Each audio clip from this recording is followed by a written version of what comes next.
Didik TV KPM. Terima kasih Irfan.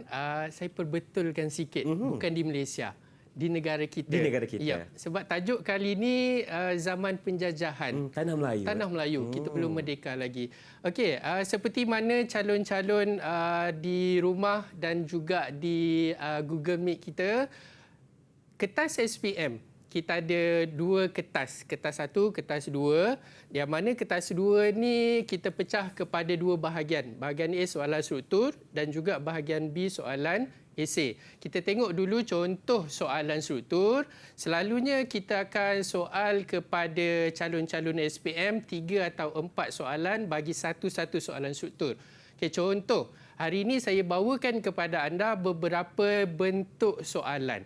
Soalan yang pertama, senaraikan 3 faktor gerakan nasionalisme. 3. Kita dah nyatakan dekat situ, kita nak 3 jawapan Irfan. Dia dah mention dah kat situ. Baik. Nak jawab lebih boleh Irfan? Boleh, tapi Fah rasa markahnya tetap sama. Ya, markah tetap sama. Okey, markahnya tetap 3. Dan soalan B, siapakah yang memimpin perjuangan gerakan Islah di Mesir? Bentuk soalan yang B ni kita tak nyatakan berapa.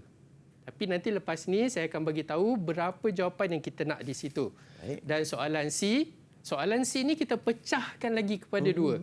C1 dan juga C2. Apakah yang dimuatkan dalam akhbar Jawi Peranakan dan juga akhbar Fajar Sarawak? Dan soalan yang terakhir, adakah pengaruh luaran telah menyemarakkan pergerakan nasionalisme di negara kita? Bincangkan. Ini soalan pendapat. Adakah awak setuju? Ya, tidak. Bincangkan. Okey. Dan untuk yang pertama, kita bincangkan jawapan dia. Senaraikan 3. Okey, antara Dalilah dan juga Nisa. Siapa yang nak bantu saya jawab soalan yang pertama ni? Baik.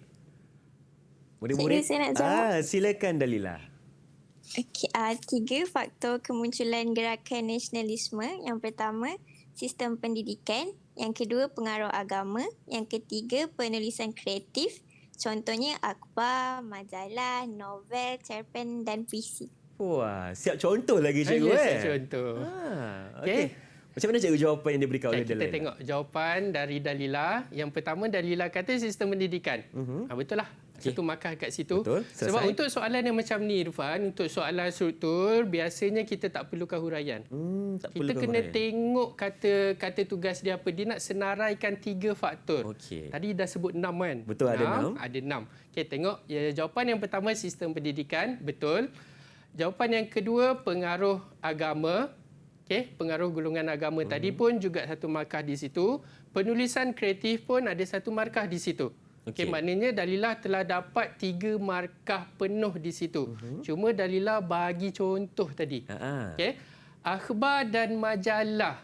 Okey, akhbar dan majalah sebenarnya terletak di bawah faktor media cetak. Okey. Boleh dapat satu markah di situ. Cumanya novel, cerpen dan puisi.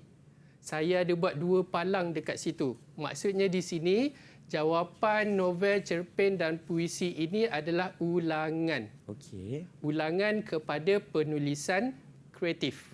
Benda yang sama. Benda yang sama. So tak boleh dapat markah untuk novel, cerpen dan juga puisi. Walaupun ada 4 Irfan, markah tetap 3. Okey. Cikgu Irfan nak tanya. Ya. Contohnya kalau ada murid yang bagi jawapan, dia bagi contoh tetapi bukan orang kata apa faktor yang betul. Maksudnya contoh jawapannya adalah novel, cerpen dan puisi, bukannya penulisan kreatif. Adakah markah akan diberi juga? Boleh tak ada masalah. Sebab faktor kemunculan itu adalah novel itu sendiri. Baik. Okey, novel adalah penulisan kreatif. Benda yang sama. Benda yang sama. Kalau dia tak tulis penulisan kreatif, dia hanya tulis novel, cerpen dan puisi, ada markah di situ. Okey. Okey, Baik. satu. Terima Okey, kasih. untuk soalan seterusnya Irfan kita sambung. Silakan. Boleh? Okey, gerakan Islah menjadi wadah. Siapakah yang memimpin perjuangan gerakan Islah di Mesir? Okey, siapa pula nak jawab kali ni? Mungkin Nisa pula atau macam mana? Oh, tak apalah, kali ni biar saya yang jawab. Okey, cikgu Biar yang saya jawabkan. Silakan. Okey, tak apa. Sebab nama-nama ni dia agak sukar sikit. Betul, susah nak ingat ni cikgu. Tapi ada tips di Ada sini tips, saya silakan, bagi cikgu. tahu. Okey, antaranya ialah jangan lupa kepala ayat seperti biasa. Kepala ayat di mana-mana pun struktur ke esei saya nasihatkan kepala ayat buat. Pemimpin gerakan Islah ialah Syed Jamal Al-Din Al-Afghani dan Rashid Sida. Okey, ada satu markah di situ, Syed Jamal, Rashid Sida, markah yang kedua. Selain itu, Syekh Muhammad Abduh. Siapa yang teliti permulaan kita tadi, ejaan Syekh Muhammad Abduh ni sebenarnya salah, Irfan. Betul. Saya nak tegur sebenarnya. Lain. Ejaannya lain tu. Sengaja je saya. Okey. Baik. Okay, Syekh. Kita boleh sebut. Tapi kita tak ingat ejaannya macam mana. Okey. Sepatutnya SHEIKH. Betul. Muhammad pun penuh. MUHAMMAD. Abduh. Tapi dari sudut jawapan kita terima. Adakah sebab bunyinya sama, cikgu? Ya, itu puncanya. Asalkan ada bunyi. Baik. Okay, dari sudut nama, saya nasihatkan tak kisahlah ejaan salah tak apa. Kalau boleh betul lah. Kita pun kalau nama kita salah hijau pun kita marah kan. Betul, setuju. Tapi asalkan ada sebutan dia, kita terima. Okey. Okay, cuma dari sudut nama majalah, nama surat khabar itu hati-hati. Itu kena tepat. Okay.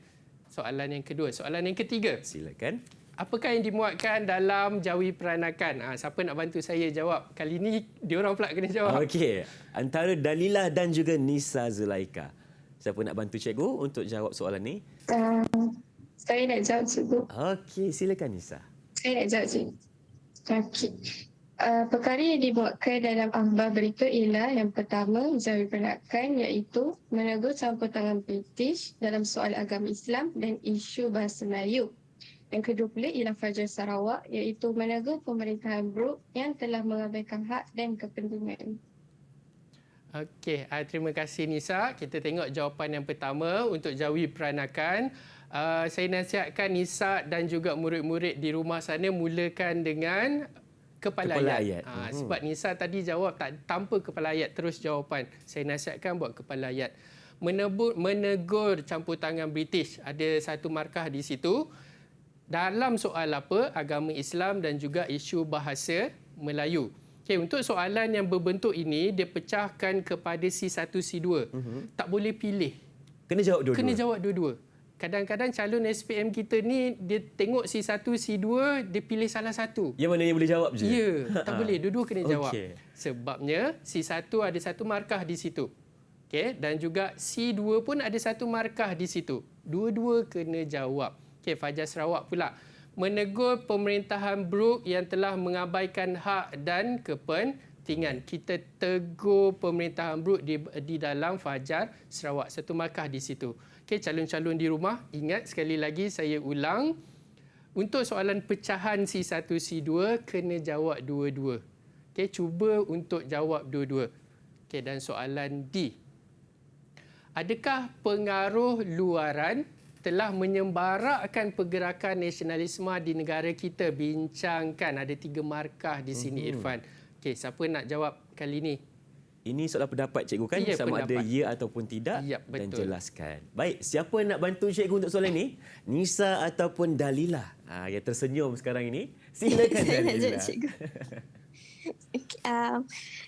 Pengaruh luaran telah menyemarakkan pergerakan nasionalisme di negara kita seperti perjuangan Mahatma Gandhi yang menentang British tanpa kekerasan. Ya. Terima kasih Dalilah. Dalilah telah bagi tahu kita ayat perkataan yang pertama, ya. Ya. Ya. Okey. Dia dah ada pendapat dia sendiri, pendirian dia sendiri. Dia kata betul, ya. Dah Pengaruh setuju luaran tu, ni dah kan? setuju. Ha. Okay. Kalau orang akad nikah pun dia akan kata sah. Sah ke tak sah? Okey. Dua benda je. Okay. Baik. Ya, ada satu markah di situ. Okay. Ya, satu markah di situ. Dan Dalilah telah bagi tahu kita kenapa dia menyatakan ya itu. Menyatakan sebab itu. Okay. Ya, satu markah, pengaruh luaran telah menyembarakkan pergerakan nasionalisme di negara kita. Diambil balik kepala soalan. Baik. Okay. Kerana seperti perjuangan Mahatma Gandhi yang menentang British tanpa kekerasan. Dia bagi tahu faktor luar.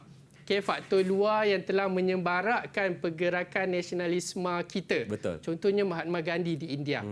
Okay. Perjuangan Mahatma Gandhi di India yang menentang tanpa kekerasan, Irfan. Ada 3 markah di situ. pendirian Dalila satu markah. Okey. Kenapa pendirian itu? Dia bagi contoh Mahatma Gandhi. Itu 2 markah. 2 markah. Apa yang Mahatma Gandhi buat? Menentang British tanpa kekerasan.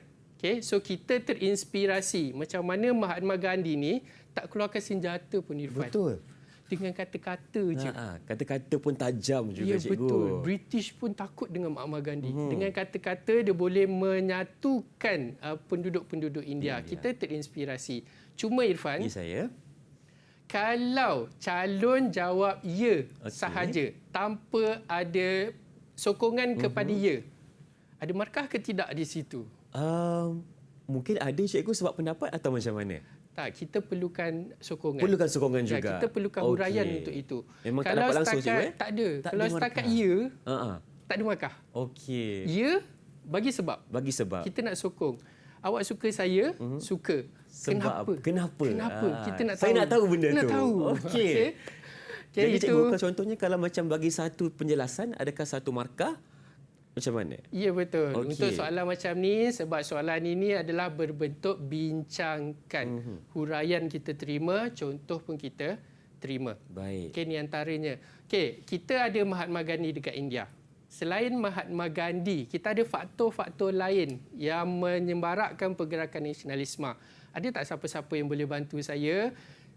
Apa lagi faktor luaran yang lain? Antara Nisa dengan Dalila, siapa lagi? Siapa boleh bantu? Ada yang boleh bantu cikgu sekarang ni? Dalila ataupun Nisa. Apakah ada tak lagi faktor lain yang membantu menyemarakkan pergerakan nasionalisme di negara kita? Di negara kita. Faktor luaran. Faktor ada lagi luaran. tak? Ada lagi tak? Siapa boleh bantu? Ha. Dalila boleh? Boleh cikgu. Okey. Cuba Dalila. Silakan.